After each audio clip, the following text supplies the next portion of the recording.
ଆପଣମାନେ ଶୁଣୁଛନ୍ତି ରେଡ଼ିଓ କୋରାପୁଟ। ଆଜି ଓଡ଼ିଶା ସାହିତ୍ୟ.com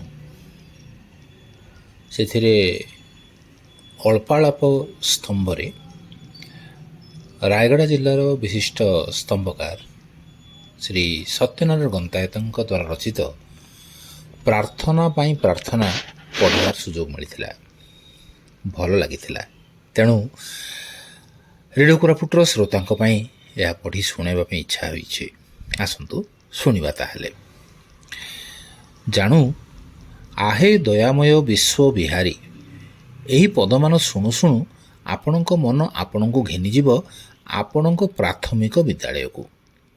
କେବଳ ଆପଣ କାହିଁକି, ଶୈଶବରେ ଖଡ଼ି ଛୁଆଁ ପରେ ପରେ ବିଦ୍ୟାଳୟରେ ପ୍ରବେଶ କରୁ କରୁ ସଭିଏଁ ପରିଚିତ ହୋଇଯାଆନ୍ତି। ପଢ଼ାରମ୍ଭ ପୂର୍ବରୁ ବୋଲାଯାଉଥିବା ସାମୂହିକ ପ୍ରାର୍ଥନା କ୍ରମରେ ଆହେ ଦୟାମୟ ବିଶ୍ୱ ବିହାରୀ ବା ହେ ଆନନ୍ଦମୟ କୋଟି ଭୁବନ ପାଳକ ଭଳି ପ୍ରାର୍ଥନାଙ୍କ ସହିତ, ଏବଂ ଏମିତି ଏହି ପ୍ରାର୍ଥନାମାନ ପ୍ରାୟ ସଭିଙ୍କ କଣ୍ଠସ୍ଥ ହୋଇଯାଏ। କେବଳ ବିଦ୍ୟାଳୟରେ ହିଁ ନୁହେଁ, ଆଗେ ଆମ ଭଳି ଅନେକ ପରିବାରରେ ତ ବିଦ୍ୟାଳୟ ପଢ଼ା ପରେ ଖେଳାଖେଳି ସାରି ସଞ୍ଜ ହେବା ଆଗରୁ ଘରକୁ ଫେରିବା ନେଇଥିଲା କଡ଼ା ତାଗିଦ। ଘରକୁ ଫେରି ଗୋଡ଼ ହାତ ଧୋଇ ବୋଉ ସନ୍ଧ୍ୟା ଦୀପ ଦେଉଥିବା ବେଳେ ଆମେ ବି ପୂଜା ଘର ଆଗରେ ଠାକୁରଙ୍କ ସାମ୍ନାରେ ଠିଆ ହୋଇ ଘୋଷା ହୋଇଥିବା ସାବଧାନ ଶାନ୍ତି ପ୍ରାର୍ଥନା ଆରମ୍ଭ ସୁଦ୍ଧା କହି ହାତ ଯୋଡ଼ି ଆଖି ବୁଜି ବିଦ୍ୟାଳୟରେ ଗାଇବା ଭଳି ପ୍ରାର୍ଥନା ଗାନ କରୁଥିଲୁ। ଏଭଳି ପ୍ରାର୍ଥନା ଗାନ ସହ ସମ୍ପୃକ୍ତି ପ୍ରାୟ ହାଇସ୍କୁଲ ଜୀବନ ଯାଏ ଚାଲୁ ରହିଥିବା ବେଳେ କଲେଜ ପଢ଼ା ବେଳକୁ ହୁଏତ ନାନା କାରଣରୁ ଆଉ ସମ୍ଭବ ହୋଇପାରିଲାନି ସିନା, ସେ ଯାବତ୍ ପ୍ରାର୍ଥନା ମାଧ୍ୟମରେ ସବୁବେଳେ ସତ କହିବା, ସେବାପରାୟଣ ହୋଇ ପାର୍ଥିବ ସୁଖ ପଛରେ ଧାବମାନ ନ ହେବା ଭଳି ନୀତି ଓ ଆଦର୍ଶମାନ ଅନ୍ତଃକରଣରେ ରହିଯାଇଥିଲା। ଛାତ୍ର ଜୀବନର ଏଭଳି ନିତ୍ୟ ନୈମିତ୍ତିକ ପ୍ରାର୍ଥନା ଗତାନୁଗତିକ ଲାଗୁଥାଏ, ହେଲେ ଏହା ହିଁ ଥିଲା ଶୃଙ୍ଖଳିତ ଓ ନିୟମାନୁବଦ୍ଧ ଜୀବନାରମ୍ଭର ଭିତ୍ତି। ତେବେ ପରବର୍ତ୍ତୀ ସମୟରେ ନିୟମିତ ପ୍ରାର୍ଥନା କରିବା ସିନା ସମ୍ଭବ ହୁଏନି, ହେଲେ ପ୍ରାର୍ଥନାର ଗୁରୁତ୍ୱ କିନ୍ତୁ ଏଡ଼ାଇ ଦେଇ ହୁଏନି। କାରଣ ପ୍ରାର୍ଥନାର ଅର୍ଥ ହେଲା ଆତ୍ମିକ ସ୍ତରରେ ସୃଷ୍ଟ ଏକ ଆବଶ୍ୟକତା, ଯାହା ଆକୁଳ ନିବେଦନ ମାଧ୍ୟମରେ ପ୍ରକଟ କରିବାକୁ ହୋଇଥାଏ। ପ୍ରକାରାନ୍ତରେ ଏହା ଏକ ସାଧନା, ଯାହା ଦିବ୍ୟ କୃପା ଲାଭ ପାଇଁ ଅଭିପ୍ରେତ। ଯିଏ ଏହି ବିଶାଳ ଓ ବୈଚିତ୍ର୍ୟ ବିମଣ୍ଡିତ ସୃଷ୍ଟିର କର୍ତ୍ତା ଓ କାରଣ, ତାଙ୍କୁ ସୁମରି ତାଙ୍କ କୃପା ଧନ୍ୟ ହେବା ପାଇଁ ପ୍ରାର୍ଥନା ହିଁ ପ୍ରାଥମିକ ମାଧ୍ୟମ ଅଟେ।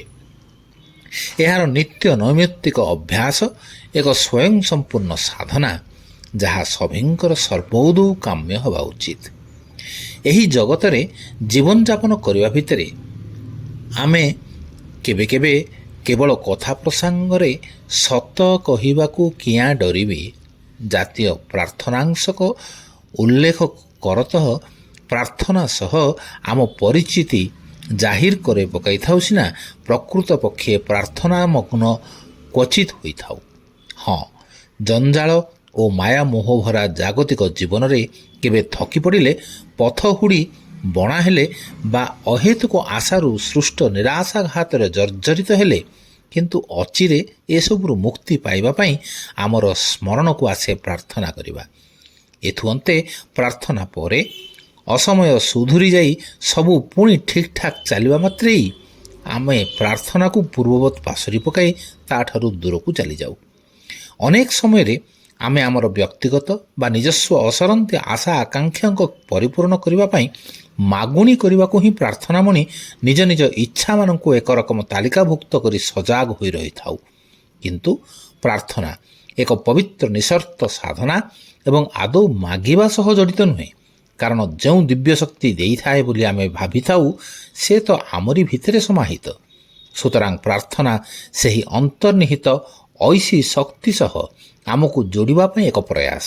ଏହା ନିଶ୍ଚୟ ଏକ ମହତ୍ତର ସାଧନା ପାଇଁ, ଯାହା ପାଇଁ ନୀତି ପ୍ରତି ନିରନ୍ତର ଓ ନିରବଚ୍ଛିନ୍ନ ଅଭ୍ୟାସ ନିତାନ୍ତ ଆବଶ୍ୟକ। ମନ ନିର୍ମଳ କରି ହୃଦୟ ଆସୀନ ଈଶ୍ୱରଙ୍କୁ ମୁଁ ସମ୍ପୂର୍ଣ୍ଣ ସମର୍ପିତ ଆପଣଙ୍କ ସହ ମୋ ପାଇଁ ଯାହା କର୍ତ୍ତବ୍ୟ ମୋତେ ସୂଚାଇ ମୋ ଇଚ୍ଛା ନୁହେଁ ବରଂ ଆପଣଙ୍କ ଇଚ୍ଛା ହିଁ ପୂରଣ କରନ୍ତୁ ବୋଲି ଆକୁଳ ବ୍ୟାକୁଳ ପ୍ରାର୍ଥନା କରାଯିବା ଉଚିତ। ବୋଲିବା ବାହୁଲ୍ୟ ଯେ ଏଭଳି ପ୍ରାର୍ଥନା ଅଭ୍ୟାସ କରିବା ପାଇଁ ବି ପ୍ରାର୍ଥନା କରିବାକୁ ହେବ।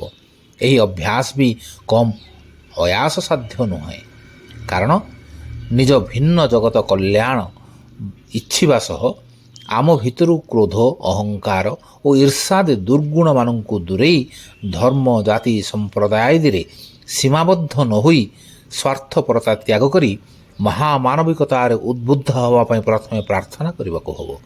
ଏଭଳି ଅନୁଶଣେ ପ୍ରାର୍ଥନା କରିବା ପାଇଁ ମାନସିକ ସ୍ତରରେ ଯେଉଁ ପ୍ରସ୍ତୁତି ଆବଶ୍ୟକ, ତାକୁ ଇଚ୍ଛାବିତ କରିବା ପାଇଁ ହିଁ ବ୍ୟାକୁଳତା ଭରା ପ୍ରାର୍ଥନା କରାଯିବା ଆବଶ୍ୟକ, ଯାହା ପ୍ରକୃତ ପକ୍ଷେ ଦିବ୍ୟ କୃପା ପ୍ରାପ୍ତି ପାଇଁ ପ୍ରାର୍ଥନା। କବିତା, ଗଳ୍ପ, ରମ୍ୟକଥା ଓ ଅନୁବାଦ ସମେତ ସାହିତ୍ୟର ବିଭିନ୍ନ ବିଭାଗରେ ଦୀର୍ଘକାଳ ଧରି କଲମର ଚାଳନା କରି ଆସୁଥିବା ପ୍ରବୀଣ ସ୍ରଷ୍ଟା ସତ୍ୟନାରାୟଣ ଗନ୍ତାୟତ ଜଣେ ସୁପରିଚିତ ସ୍ତମ୍ଭକାର, ସାହିତ୍ୟ ସମ୍ପାଦନା ଓ ସଂଗଠନରେ ବି ଧୁରୀଣ ସ୍ରଷ୍ଟା।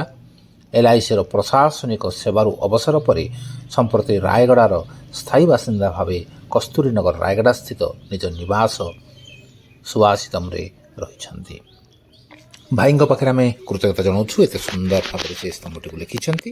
ଆମେ ଆଶା କରୁଛୁ ଏଥିରେ ନିଶ୍ଚିତ ଭାବରେ ଆମର ଅନ୍ତଃକରଣ ପ୍ରେରିତ ହେବ ଏବଂ ବାସ୍ତବରେ ଏକ ସୁନ୍ଦର ପ୍ରାର୍ଥନା ପାଇଁ ଆମେ ପ୍ରାର୍ଥନା କରିବାରେ ସମର୍ଥ ହେବୁ।